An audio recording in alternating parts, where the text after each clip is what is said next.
জল বেড়েছে অজয়ে, ফাটল ধরেছে সেতুতে, তারপরেও বিপজ্জনক অবস্থাতে পারাপার হচ্ছে ভারী ভারী ট্রাক। যে কোনো সময় ঘটতে পারে বড়সড় দুর্ঘটনা, নজর নেই প্রশাসনের।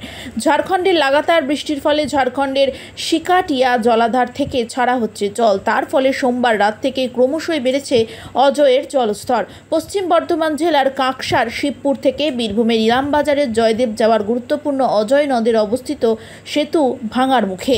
জল ছুঁয়েছে অস্থায়ী মাটির সেতুতে।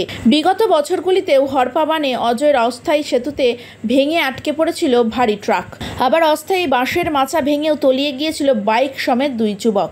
এবার ফের বেড়েছে অজয়ের জলস্তর, কিন্তু কোনো নজরদারি নেই বীরভূম এবং আসানসোল দুর্গাপুর পুলিশ কমিশনারেটের কাঁকসা থানার পুলিশের।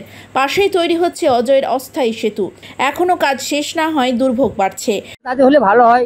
এই যে অবস্থা দেখছেন তো, জলের অবস্থা, নদী ফেরিঘাটের কি অবস্থা, বৃষ্টিটা হলে আমাদের খুবই ভালো হয়। এই জয়দের যাতায়াত খুব কষ্ট, এই জল তো বেড়ে গেছে, রাস্তা তো ভেঙে যাওয়ার অবস্থা, রাস্তার অবস্থা ভালো নাই।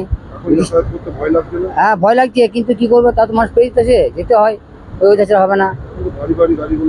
হ্যাঁ গাড়ি বন্ধ হয়েছে, সাহস করে যাচ্ছে, বাঁচিয়েছে, যেতে পারছে না। ফেরিঘাটের অবস্থা খারাপ, ভেঙে গেছে, ধস ছেড়ে গেছে, গর্ত হয়ে গেছে।